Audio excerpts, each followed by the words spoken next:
Salut à tous, nous voici pour la partie 2 de l'usine à arbres 2x2 en compagnie de Sébastien. Salut Sébastien. Salut. Alors pourquoi on fait ça à deux? Pour plusieurs raisons. Déjà c'est lui qui m'a aidé déjà pour la première partie entre guillemets. Alors déjà il n'était pas censé avoir une deuxième partie, mais on va rapidement vous expliquer pourquoi il y en a une deuxième.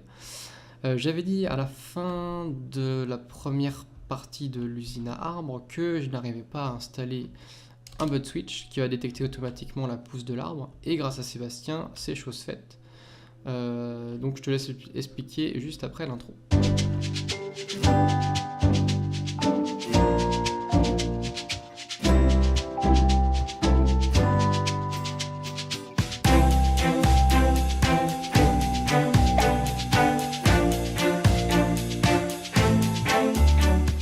Vas-y, explique donc. Alors, c'est un problème au niveau des directions nord, sud-est, ouest. C'est-à-dire que si l'usine est face au nord et le bud switch est à droite de celui-ci, Donc actuellement, comme on a la situation actuelle. voilà, l'arbre va pousser. Par contre, s'il est dans le sens sud ou ouest, Voilà. l'arbre ne poussera jamais. Donc il y a une manière simple d'illustrer ça. Donc c'est assez bizarre hein, comme comportement, il n'y a pas d'explication logique. Une manière simple d'expliquer ça, on a reconstruit le même principe hein, avec le double extender et tout ça, ainsi que des blocs sur le côté. Donc là, ça fait face à l'est.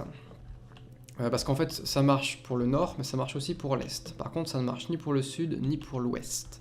Donc vous voyez bien que l'arbre a poussé, hein, Sébastien est en train de le casser, et l'arbre a poussé. Et de l'autre côté, j'avais placé des pousses d'arbres. Donc vous voyez bien que l'usine est dirigée vers l'ouest, pardon, et ça ne poussera jamais. Allez savoir pourquoi, c'est juste comme ça. On avait fait le test hein, pour le sud, pareil pour le sud, ça ne poussera jamais. Donc l'usine marche uniquement en direction du nord et uniquement en direction de l'est. T'as planté des arbres histoire de... Non, bah, je vais les planter, vous allez voir, ça va pousser assez rapidement parce que j'ai augmenté la game rule la random tick speed, voilà, j'ai augmenté pour que les végétaux poussent plus vite. Donc vous allez voir, ça va pousser assez rapidement, et de l'autre côté on peut faire tout le tutoriel, ça ne poussera jamais.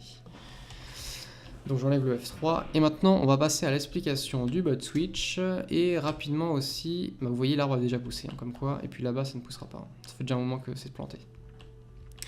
Donc l'explication du distributeur à hausse qui va être très simple.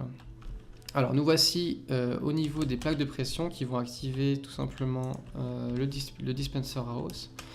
Donc qu'est-ce que ça fait? C'est une cloque avec un comparateur en mode soustraction, ce qui fait qu'il va recevoir un signal fort et il va renvoyer un signal un petit peu moins fort sur le côté. Et ça du coup ça va émettre un signal qui est soustrait, donc qui enlève ce qu'il reçoit d'un côté et de l'autre, et bref ça va faire clignoter. C'est assez complexe, c'est assez bizarre, mais ça fonctionne comme ça et c'est logique si on y réfléchit bien. Donc la cloque est très rapide, elle est de 1 tick et elle est injectée grâce au répéteur dans ce bloc pour alimenter le distributeur, qui ne peut pas être placé autrement dans cette configuration là, sinon ça va soit faire budder le piston, soit l'alimenter, et c'est pas ce qu'on veut. Donc voilà. Quelque chose de très simple, mais qui est très fonctionnel aussi. Comme je dis toujours, plus c'est simple, plus c'est fonctionnel. Voilà. Petit adage. Donc ensuite, le bud switch, donc c'est un modèle de Mumbo Jumbo. Si vous ne le connaissez pas, je vous conseille d'aller voir ses vidéos, c'est juste un gars qui est excellent. Je vais pas expliquer le principe du bud switch, hein, c'est pas très compliqué, mais c'est pas le but du sujet. Le but du sujet, c'est d'expliquer un petit problème qu'on a eu avec le bud switch, à savoir que une fois que le bud switch détecte la pousse de l'arbre, il va s'activer. Donc il va envoyer un signal, le petit système qui est là justement, je vous l'expliquerai juste après. Il va envoyer un signal directement dans les double extenders qui vont étendre les pistons, pousser l'arbre, et du coup les blocs qui sont rendus ici vont se retrouver au niveau du bud switch, ce qui fait que ça va déclencher le bud switch une deuxième fois, ce qui fait que ça va rétracter les pistons, ça va réenvoyer un deuxième signal, et ça va encore renvoyer un signal pour ragrandir le double extender, qui va encore faire un détectage de bud switch, et ainsi de suite. Ça va faire une boucle infinie, ce qui n'est pas du tout ce qu'on veut. Donc ce qui fait qu'on a placé une petite mémoire qui est juste là, donc voilà, ce truc là c'est une mémoire. Une mémoire qui fait qu'à chaque fois qu'on reçoit un signal, une fois sur deux, ça va renvoyer un signal dans le double extender. Donc une première fois, une fois que le piston, le butt switch pardon, est activé, ça va envoyer un signal qui va activer le double extender. Et une fois qu'il est activé, on va renvoyer un deuxième signal qui va désactiver le double extender. Point barre. Voilà. Du coup, ça ne fait pas de boucle, ça ne bouge plus. Par contre, ce système-là est nécessaire, absolument nécessaire, sinon ça ne va pas marcher. On a expliqué globalement tout ce qu'il y avait à savoir. Je vais maintenant vous montrer comment construire rapidement cette petite mémoire. C'est très simple. Par contre, il y a des petites choses à savoir. Donc, vous prenez un dropper. Important de prendre un dropper, pas un dispenser, sinon ça ne marchera pas. C'est pas les mêmes propriétés. Donc, un dropper face à vous, un deuxième en hauteur, avec un entonnoir qui pique dans le premier dropper et un deuxième de cette manière. Donc c'est important, le signal doit rentrer par ici. Que ce soit avec un répéteur ou avec un fil, peu importe, ça doit rentrer dedans. Ensuite, vous mettez un item là et un comparateur en sortie du dropper, donc du deuxième dropper. Donc, ce que ça va faire, c'est que vous envoyez un premier signal qui va tirer du premier dropper dans le deuxième dropper. Donc c'est simple parce que voilà, ça va juste tirer, le signal va tirer dans le dropper, donc ça va l'alimenter, ça va le faire tirer. Maintenant, on va renvoyer un deuxième signal toujours au même endroit, sauf que cette fois-ci, ça ne va pas alimenter le premier dropper, ça va alimenter le deuxième. Pourquoi? Parce que les droppers sont des blocs solides, des blocs conductibles, donc ça va conduire le courant via le premier dropper sur le deuxième dropper. Donc ça va alimenter le deuxième qui va tirer dans les entonnoirs et ça va revenir dans le premier. Et du coup, notre système est reseté. Et ainsi de suite, on peut l'activer, le désactiver avec une impulsion. Donc voilà, c'est exactement ce qu'on voulait et c'est très simple à construire. Je vais vite fait aussi vous montrer comment construire le butt switch, qui est vraiment très simple et très très utile. Dans d'autres cas au moins, mais il y a forcément d'autres cas où c'est utile. Alors, on fait ça comme ça, avec un bloc.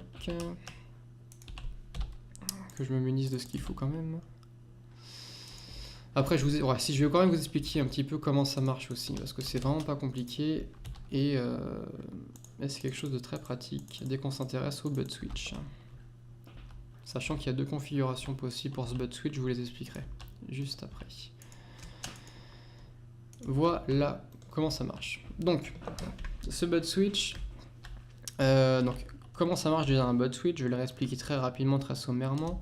C'est le fait qu'on met à jour un bloc qui est alimenté non pas directement mais sur le côté par de la redstone. En l'occurrence, ce piston là, vous voyez, il n'est pas alimenté directement, il est alimenté en diagonale par un bloc qui lui est alimenté. Ce qui fait que dès que je le mets à jour, il va se pousser. Voilà, tout bêtement. Voilà, c'est un bug de Minecraft, c'est comme ça que ça marche. On s'en sert et c'est très pratique, la preuve pour l'usine à arbres. Voilà, un autre type de butt switch qu'est en train de construire Sébastien, c'est le butt switch avec le slime et le bloc de redstone. C'est pareil, c'est très simple, mais ça ne pouvait pas correspondre à notre situation ici. On ne pouvait pas le construire celui-là. Donc on a pris celui-là. Donc ce que ça fait, c'est que du coup, voilà, la pluie qui se met en route. Et le rainstopper qui l'enlève, c'est parfait. Donc dès qu'on met à jour le bloc à côté du piston, ça va ça va faire pousser le piston parce qu'il est alimenté, ce qui fait que ça va, grâce à cette torche, alimenter le bloc qui va se retrouver dans cette position, qui va alimenter ce bloc de redstone, qui va éteindre cette torche et qui va renvoyer un signal éteint, donc qui va éteindre ce signal dans ce bloc, ce qui fait que ça va permettre au piston de se rétracter. Donc voilà, vous voyez, et ça c'est dans le mode, ça marche une fois qu'on met le bloc, ça l'étend et ça le désactive juste après. On peut changer un tout petit peu le design de cette manière. Et là on a une toute autre chose, ça paraît bête mais c'est comme ça. On pose le bloc, ça active le piston. Et on enlève, ça désactive le piston. Donc voilà, et là c'est le modèle qu'on a utilisé parce que c'est ce qui nous intéresse le plus. Donc voilà pour le butt switch avec d'une manière très simple deux configurations différentes. Si vous ne le connaissiez pas, maintenant vous le connaissez et servez-vous-en, c'est vraiment très pratique. Donc voilà pour l'usine à arbres de luxe, j'ai envie de dire, c'est un petit peu ça. Donc merci d'avoir regardé, merci Sébastien d'avoir trouvé tout De ça, rien. parce que c'est vraiment très utile. Donc la première est très fonctionnelle, hein, mais après c'est si vous voulez un petit peu perfectionner votre usine, voici un petit peu comment alimenter votre imaginaire et augmenter un petit peu la productivité, j'ai envie de dire, et la facilité de cette usine. Allez, bye bye, salut à tous. Salut.